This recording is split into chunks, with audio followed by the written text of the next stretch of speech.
Hello, testing 1 2 3. Testing 1 2 3. Can you hear me loud and clear?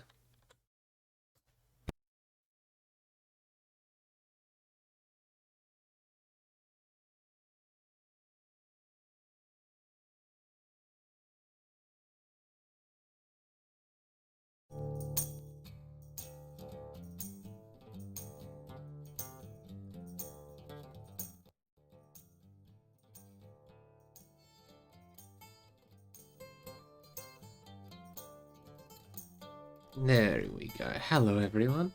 Hello, Edgar. Hello, Zephy. Hello, Alexis. Hello, Soto. We're gonna jump right in today. We are on Chapter 10, Strider, page 185. Frodo, Pippin, and Sam made their way back to the parlor. There was no light. Merry was not there, and the fire had burned low.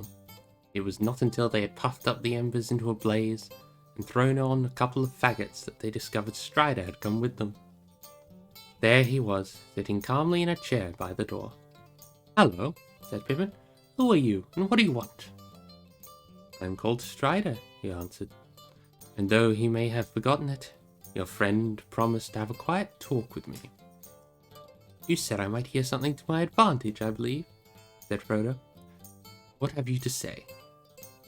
"Several things," answered Strider, "but of course, I have my price." "What do you mean?" asked Frodo sharply. "Don't be alarmed. I mean just this. I will tell you what I know and give you some good advice, but I shall want a reward." "And what will that be, pray?" said Frodo. He suspected now that he'd fallen in with a rascal, and he thought uncomfortably that he had brought only a little money with him. All of it would hardly satisfy a rogue, and he could not spare any of it.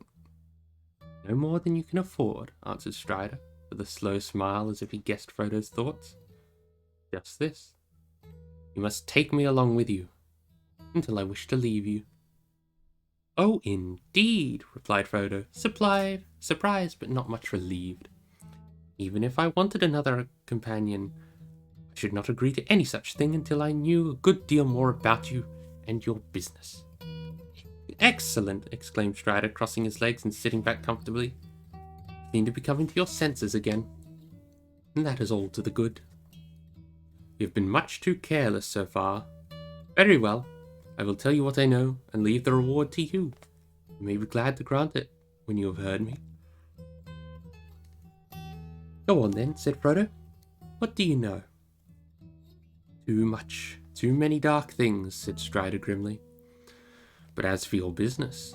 He got up and went to the door, opened it quickly and looked out, and he shut it quietly and sat down again. "I have quick ears," he went on, lowering his voice, "and though I cannot disappear, I have hunted many wild and wary things, and I can usually avoid being seen, if I wish. Now I was behind the hedge this evening on the road west of Bree, when 4 hobbits came out of the downlands. I need not repeat all that they said to old Bombadil, or to one another, but one thing interested me. 'Please remember,' said one of them, 'that the name Baggins must not be mentioned. I am Mr. Undil. Any name must be given.' That interested me so much that I followed them here. I slipped over the gate just behind them. Maybe Mr. Baggins has an honest reason for leaving his name behind. But if so, I should advise him and his friends be more careful." "I don't see what interest my name has for anyone in Bree," said Frodo angrily. "And I have still to learn why it interests you, Mr. Strider. Mr. Strider may have an honest reason for spying and eavesdropping, but if so, I should advise him to explain it." "Well answered," said Strider, laughing, "but the explanation is simple. I was looking for a hobbit called Frodo Baggins. I wanted to find him quickly. I had learned that he was carrying, out of the Shire, well, a secret that concerned me and my friends." "Now don't mistake me," he cried as Frodo rose from his seat, and Sam jumped up with a scowl. "I shall take more care of the secret than you do, and care is needed." He leaned forward and looked at them. "Watch every shadow," he said, in a low voice. "Black horsemen have passed through Bree. On Monday one came down the Greenway, they say, and another appeared later, coming up the Greenway from the south. Give me one moment, someone has appeared."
"I am back. I apologize for that. My grandfather decided to pop round quickly.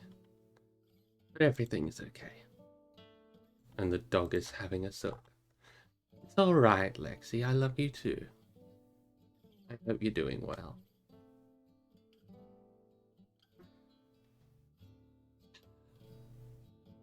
He'll stop barking.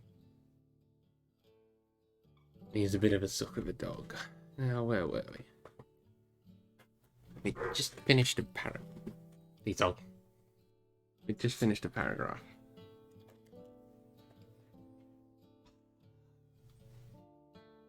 These animals, hold on, I think the cat's getting into something.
Okay. That should... We should be good. No more interruptions. Lexi, darling, thank you for the subscription. And thank you as well, Carmen. And what are you going to be studying? Oh, hush. It's not as lovely as yours.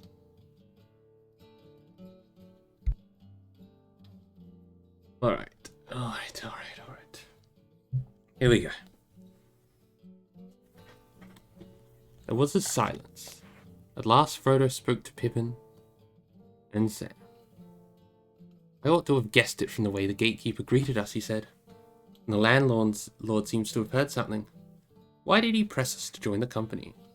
Why on earth did we behave so foolishly? He ought to have stayed quiet in there. I mean, you're always welcome to, darling. Would have been better, said Strider. I would have stopped your going into the common room if I could. The innkeeper would not let me in to see you or take a message. Do you think he... began Frodo. No, I don't think any harm befalled Butterbur. Only he does not altogether like mysterious vagabonds of my sort. Frodo gave him a puzzled look. Well, I have a rather rascally look, have I not? Said Strider with a curl of his lip and a queer gleam in his eye. But I hope we shall get to know one another better. When we do, I hope you will explain what happened at the end of your song. For that little prank... It was sheer accident, interrupted Frodo. I wonder, said Strider. Accident, then. That accident has made your position dangerous. Hardly more than it already was, said Frodo. I knew these horsemen were pursuing me, but now at any rate they seem to have missed me and to have gone away. You must not count on that, said Strider sharply. They will return, and more are coming. There are others. I know their number. I know these riders. He paused, and his eyes were cold and hard. There are some folk in Bree who are not to be trusted, he went on. Bill Ferny, for instance. He has an evil name in the Bree land, and queer folk call at his house. You must have noticed him among the company. A swarthy, sneering fellow. He was very close with one of the southern strangers. And they slipped out together just after your accident. Not all of those southerners mean well. And as for Ferny, he would sell anything to anybody or make mischief for amusement. What will Ferny sell? What has my accident to do with him? Said Frodo, still determined not to understand Strider's hints. News of you, of course, answered Strider. An account of your performance would be very interesting to certain people. After that, they would hardly need to be told your real name. It seems to me only too likely that they will hear of it before this night is over. Is that enough? You can do as you like about my reward. Take me as a guide or not, but I may say that I know all the lands between the Shire and the Misty Mountains, for I've wandered over them for many years. I am older than I look. I might prove useful. You will have to leave the open road after tonight, for the horsemen will watch day and night. You may escape from Bree and be allowed to go forward while the sun is up, but you won't go far. It will come on you in the wild, in some dark place where there is no help. You wish them to find you. They're terrible. The hobbits looked at him and saw with surprise that his face was drawn as if with pain, and his hands clenched the arms of his chair. The room was very quiet and still, and the light seemed to have grown dim. For a while he sat listening. He sat with unseeing eyes, as if walking in distant memory or listening to sounds in the night far away. There! He cried for a moment, drawing his hand across his brow. Perhaps I know more about these pursuers than you do. You fear them, but you do not fear them enough yet. Tomorrow you will have to escape, if you can. Strider can take you by paths that are seldom trodden. Will you have him? There was a heavy silence. Frodo made no answer. His mind was confused with doubt and fear. Sam frowned and looked at his master, and at last broke out. Will you all leave, Mr. Frodo? I say no. This Strider here, he warns and he says take care, and I say yes to that. And let's begin with him. He comes out of the wild, and I never heard no good of such folk. He knows something, that's plain, more than I like. But there's no reason why we should let him go leading us out into some dark places far from help, as he puts it. Pippin fidgeted and looked uncomfortable. Strider did not reply to Sam, but turned his keen eyes on Frodo. Frodo caught his glance and looked away. No, he said slowly. I don't agree, I think. I think you are not really as you choose to look. You began to talk to me like the Bree folk, but your voice has changed. Still, Sam seems right in this. I don't see why you should warn us to take care, and yet ask us to take you on trust. Why the disguise? Who are you? What do you really know about my business? And how do you know it?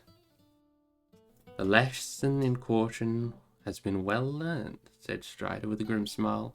But caution is one thing, and wavering is another. You will never get to Rivendell now on your own. But trust me is your only chance. You must make up your mind. I will answer some of your questions, if that will help you to do so. But why should you believe my story, if you do not trust me already? You can always tell me in DMs, Lexi. Oh, that sounds like quite an interesting line of study. Safi is here most days, however, I take control during our lovely reading streams. Why I'm here today.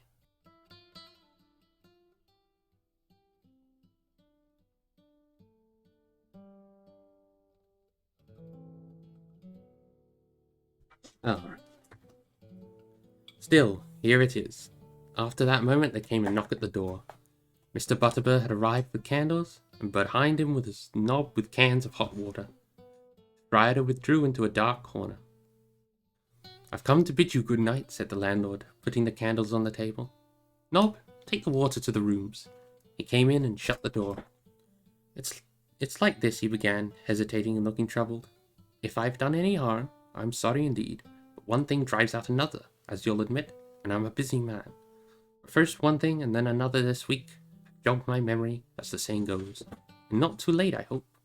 You see, I was asked to look out for hobbits of the Shire, but one by the name of Baggins in particular. What has that got to do with me? Asked Frodo. Ah, you know best, said the landlord knowingly. I won't give you away, but I was told this Baggins would be going by the name Underhill. And I was given a description that fits well enough, if I may say so. Okay. One rule is summoning Safi during reading stream wouldn't work. Her voice would not be able to keep up. Apologies for that. Plus, Lexi might have a fit. Indeed, let's have it then, said Frodo, unwisely interrupting. Stout little fellow with red cheeks, said Mr. Butterbur solemnly. Pippin chuckled, but Sam looked indignant. That won't help you much. It goes for most hobbits, Barley, he says to me, continued Mr. Butterbur with a glance at Pippin. But this one is taller than some, and fairer than most, and he has a cleft in his chin. Perky chap with a bright eye. Begging your pardon, he said it. He said it, not me. He said it. And who was he? Asked Frodo eagerly. Ah, that was Gandalf, if you know who I mean. A wizard, they say he is. He's a good friend of mine, whether or no. But now, I don't know what he'll have to say to me, if I see him again. Turn all my ale sour, or me into a block of wood. I shouldn't wonder. He's a bit hasty. Still, what's done can't be undone. Well, what have you done? Said Frodo, getting impatient with the slow unravelling of Butterbur's thoughts. Where was I? Said the landlord, pausing and snapping his fingers. Ah, yes, old Gandalf. 3 months back, he walked right into my room without a knock. Barley, he says, I'm off in the morning. Will you do something for me? If only to name it, I said. I'm in a hurry, he said, and I've no time for myself. I want a message took to the Shire. Have you anyone you can send and trust to go? I could find someone, I said. Tomorrow, maybe, or the day after. Make it tomorrow, he says, and then he gave me a letter. It's addressed plain enough, said Mr. Butterbur, producing a letter from his pocket, and reading out the address slowly and proudly. He valued his reputation as a lettered man. Mr. Frodo, Bag End, Hobbiton in the Shire. A letter from Gandalf, cried Frodo. Ah, said Mr. Butterbur, then your right name is Baggins. It is, said Frodo, and you had better give me that letter at once and explain why you never sent it. That's what you came to tell me, I suppose, though you've taken a long time to come to the point. Poor Mr. Butterbur looked troubled. You're right, master, he said, and I beg your pardon, and I'm mortal afraid of what Gandalf will say if harm comes to it. But I didn't keep it back a purpose. I put it by safe. Then I couldn't find nobody willing to go to the Shire next day, or the day after. None of my folk were to spare. And one thing after another drove it out of my mind. I'm a busy man. I'll do what I can to set matters right, and if there's any help I can give you, you've only to name it. Leaving the letter aside, I promised Gandalf no less.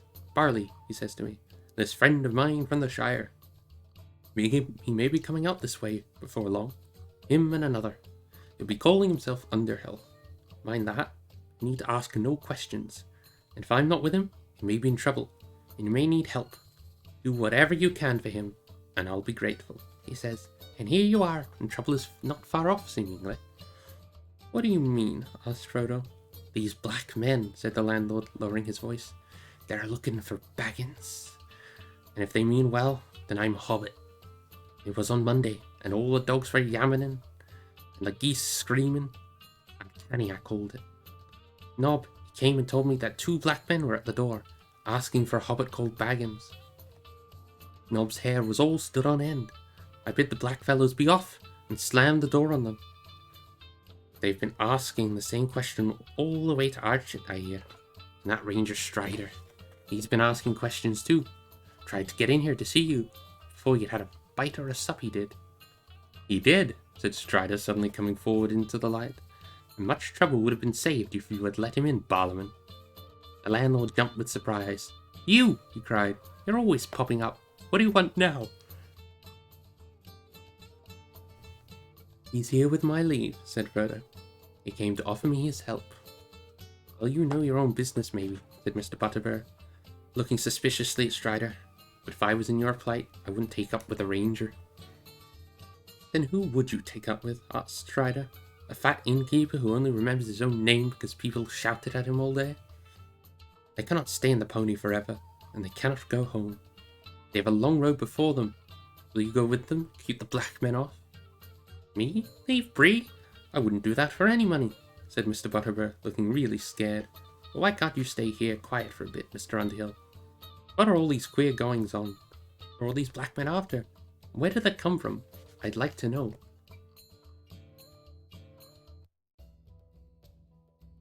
I'm sorry, I can't explain it at all, said Frodo. I'm tired and very worried, and it's a long tale. But if you mean to help me, I ought to warn you that you will be in danger as long as I am in your house. These Black Riders, I am not sure, but I fear they come from Mordor, said Strider in a low voice. From Mordor, Barlaman, if that means anything to you. Save us, cried Mr. Butterbur, turning pale. The name evidently was known to him. It is the worst news that has come to Bree in my time. It is, said Frodo. Are you still willing to help? I am, said Mr. Butterbur, more than ever, though I don't know what the likes of me can do against, he faltered. Against the shadow in the east, said Strider quietly. Not much, Barlaman, but every little bit helps.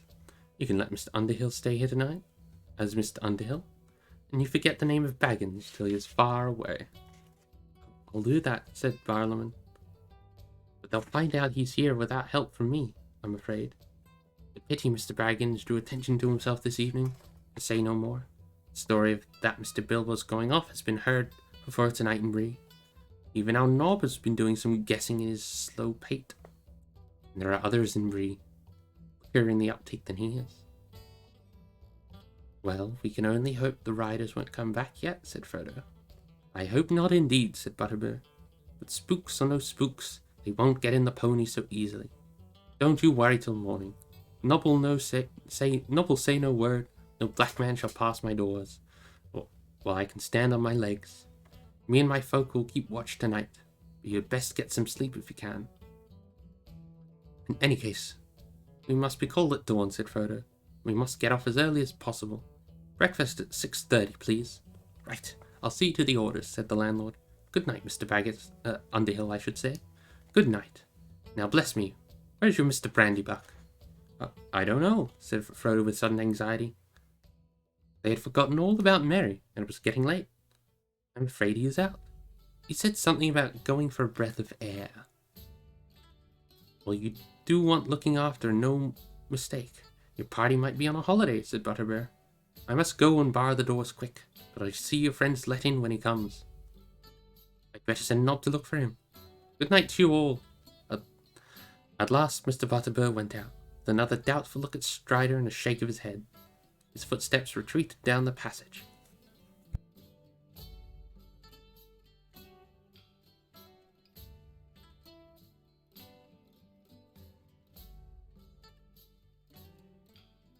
Hope you're enjoying listening to the book as much as I am rereading it.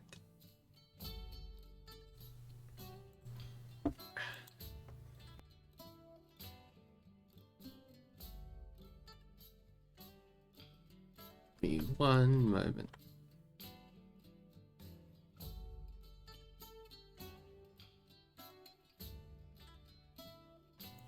Alright. Well, said Strider, when are you going to open that letter? Frodo looked carefully at the seal before he broke it. It seemed certainly to be Gandalf's. Inside, written in the wizard's strong but graceful script, was the following message. The Prancing Pony Bree, Mid-Year's Day, Shire Year 1418. Dear Frodo, bad news has reached me here. I must go off at once. You had better leave Bag End soon, and get out of the Shire before the end of July at the latest. I will return as soon as I can, and I will follow you, if I find that you are gone. Leave a message for me here, if you pass through Bree. You can trust the landlord, Butterbur. You may meet a friend of mine on the road, a man, lean, dark, tall, by some called Strider. He knows our business, and will help you. Make for Rivendell. There I hope we may meet again. If I do not come, Elrond will advise you. Yours in haste, Gandalf. P.S. Do not use it again for any reason whatever. Do not travel by night. P.P.S. Make sure that it is the real Strider. There are many strange men on the roads. His true name is Aragorn. All that is gold does not glitter. Not all those who wander are lost. The old that is strong does not wither. Deep roots are not reached by the frost. From the ashes a fire shall be woken. A light from the shadows shall spring. Renewed shall be blade that was broken. The crownless again shall be king. P.P.P.S. I hope Butterbur sends this promptly. A worthy man, but his memory is like a lumber room. Things wanted, always buried. If he forgets, I shall roast him. Farewell. Frodo read the letter to himself and then passed it to Pippin and Sam. Really, old Butterbur has made a mess of things, he said. He deserves roasting. If I'd got this at once, we might all have been safe in Rivendell by now. What can have happened to Gandalf? He writes as if he is going into great danger. He's been doing that for many years, said Strider. Frodo turned and looked at him thoughtfully, wondering about Gandalf's second postscript. Why didn't you tell me that you were Gandalf's friend at once, he asked. It would have saved time. Would it? Would any of you have believed me till now? Said Strider. I knew nothing of this letter. For all I knew, I was to persuade you to trust me without proofs, if I was to help you. In any case, I did not intend to tell you all about myself at once. I have to study you first, and make sure of you. The enemy has set traps for me before, and as soon as I had made up my mind, I was ready to tell you whatever you asked. But I must admit, he added with a queer laugh, that I hoped you would take me for my own sake. A hunted man sometimes wearies of distrust and longs for friendship. But there, I believe my looks are against me. They are, at first sight at any rate, laughed Pippin with sudden relief after reading Gandalf's letter. But handsome is as handsome does, as we say in the Shire, and I dare say we shall all look much the same after lying for days in hedges and ditches. It would take more than a few days or weeks or years of wandering the wild to make you look like Strider, he answered, and you would die first, unless you were made of sterner stuff than you look to be. Pippin subsided, but Sam was not daunted. He still eyed Strider dubiously. How do we know that you are Strider that Gandalf speaks, he demanded. You never mentioned Gandalf till this letter came out? You might be a play-acting spy for all I can see, trying to get us to go with you. You might have done in the real Strider and took his clothes. What have you to say to that? That you are a stout fellow, answered Strider. But I am afraid my only answer to you, Sam Gamgee, is this. If I had killed the real Strider, I could kill you, and I should have killed you already without so much talk. If I was after the ring, if I could have it, now! He stood up and seemed suddenly to grow taller. His eyes gleamed a light, keen and commanding. Throwing back his cloak, he laid his hand on the hilt of a sword that had hung concealed by his side. They did not dare move. Sam sat wide-mouthed, staring at him dumbly. But I am the real Strider, fortunately, he said, looking down at them with his face softened by a sudden smile. I am Aragorn, son of Arathorn, and if by life or death I can save you, I will. Surprise!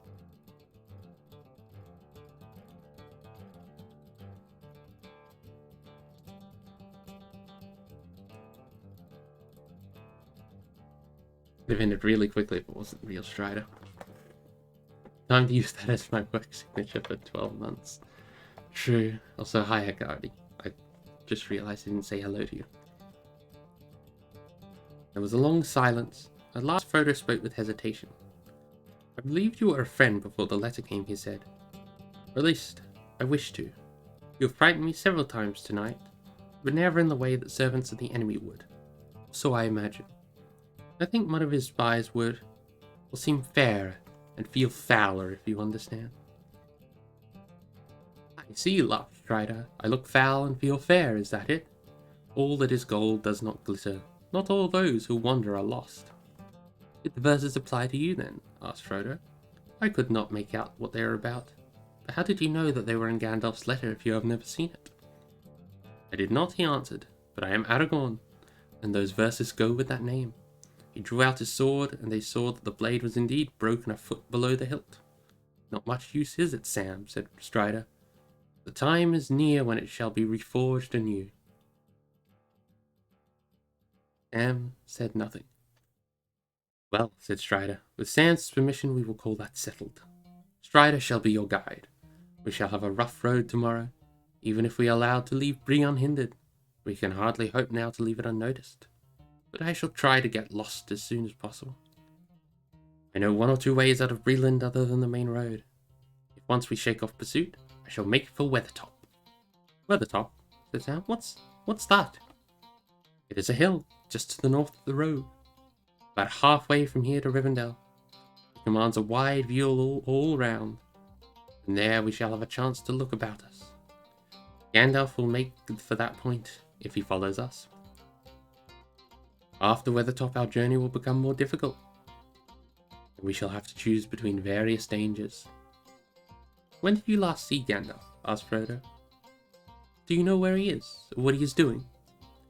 Strider looked grey. I do not know, he said.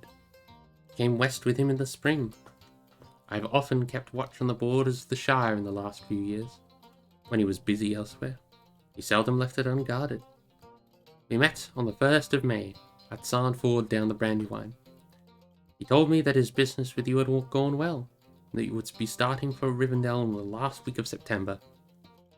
As I knew he was at your side, I went away on a journey of my own, and that has proved ill, but plainly some news reached him, and I was not at hand to help. I am troubled, for the first time since I have known him. We should have had messages, even if he could not come himself. When I returned many days ago, I heard the ill news. The tidings had gone far and wide that Gandalf was missing. and the horseman had been seen. It was the elven folk of Gildor that told me this, and later they told me that you had left your home. There was no news of your leaving Buckland. I've been watching East Road anxiously. Do you think the Black Riders have anything to do with it? With Gandalf's disappearance? Asked Frodo. I do not know of anything else that could have hindered him, except the enemy himself, said Strider. But do not give up hope. Gandalf is greater than you Shire folk know. As a rule, you can only see his jokes and toys, but this business of ours will be his greatest task. Pippin yawned. I am sorry, he said, but I am dead tired. In spite of all the danger and worry, I must go to bed. I'll sleep where I sit. Where is that silly fellow Merry? It would be the last straw if we had to go out in the dark to look for him. At that moment they heard a door slam, and feet came running along the passage. Mary came in with a rush, followed by Nob. He shut the door hastily and leaned against it. He was out of breath. They stared at him in alarm for a moment before he gasped. I have seen them, Frodo. I have seen them. Black Riders. Black Riders? Cried Frodo. Where? Here, in the village. I stayed indoors for an hour. Then as you did not come back, I went out for a stroll. I'd come back again, was standing just outside the light of the lamp, looking at the stars. Suddenly, I shivered and felt that something horrible was creeping near. It was a sort of deeper shade among the shadows across the road, just beyond the edge of the lamplight. It lit away at once into the dark without a sound. There was no horse. Which way did it go? Asked Strider suddenly and sharply. Merry started, noticing the stranger for the first time. Go on, said Frodo. This is a friend of Gandalf. I will explain later. It seemed to make off up the road, eastward, continued Merry. I tried to follow. Of course it vanished almost at once, but I went around the corner, and I was on as far as the last house on the road. Strider looked at Merry with wonder. You have a stout heart, he said, but it was foolish. I don't know, said Merry. Neither brave nor silly, I think. I could hardly help myself. I seemed to be drawn somehow. Anyway, I went, and suddenly I heard voices by the hedge. One was muttering, the other was whispering, or hissing. I couldn't hear a word that was said. I did not creep any closer, because I began to tremble all over.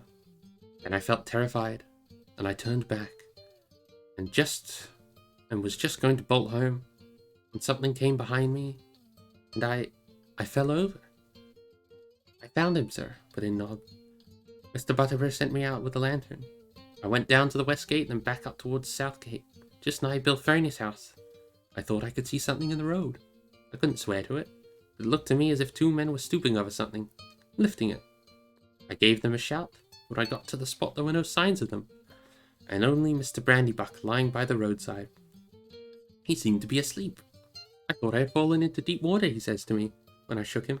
Very queer he was, and as soon as I had roused him, he got up and ran back here like a hare. I am afraid that's true, said Mary. Though I don't know what I said, I had an ugly dream, which I can't remember. I went to pieces. I still don't know what came over to me. I do, said Strider, the Black Breath. The riders must have left their horses outside and passed back through the south gate in secret.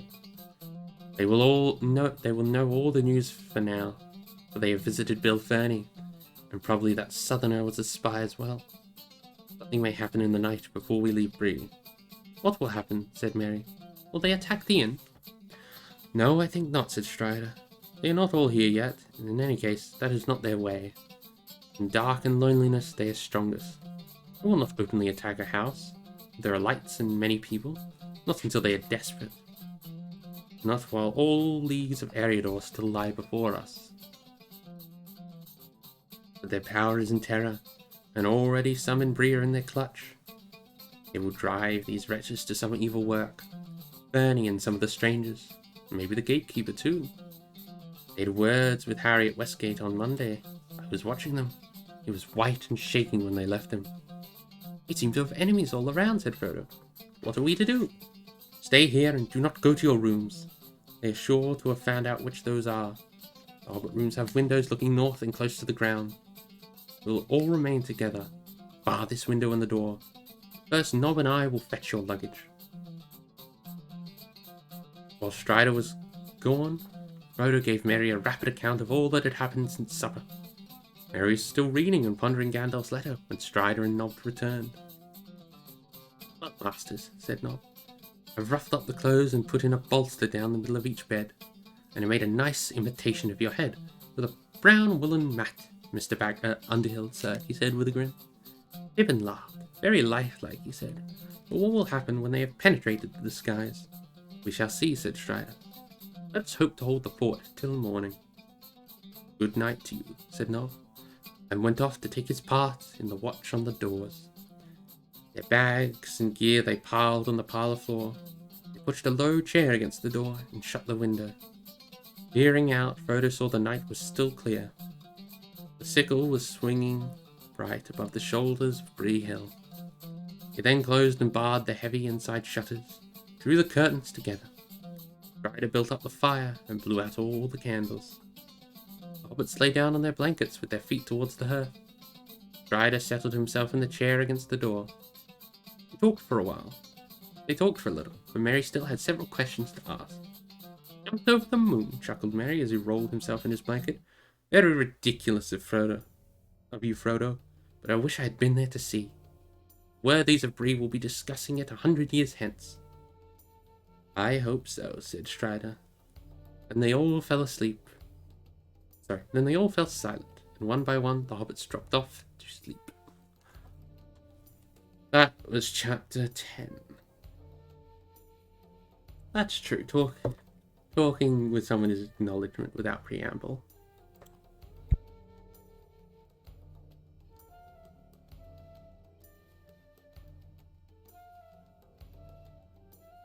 So what did you all think of that chapter today?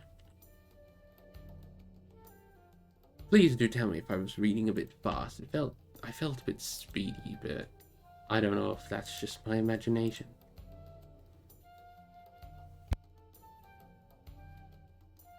And now I need to find someone for us to raid. Yes, we do a chapter a week. Because even if it's quite short, I would not be able to do 2 chapters in a row with my voice. Unfortunately. So, who is streaming?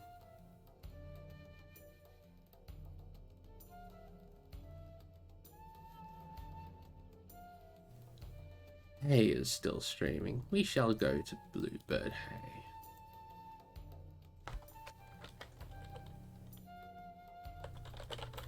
Time to read all the long... I do know some of the chapters can be quite long, at least if memory serves me correctly. But I could be wrong.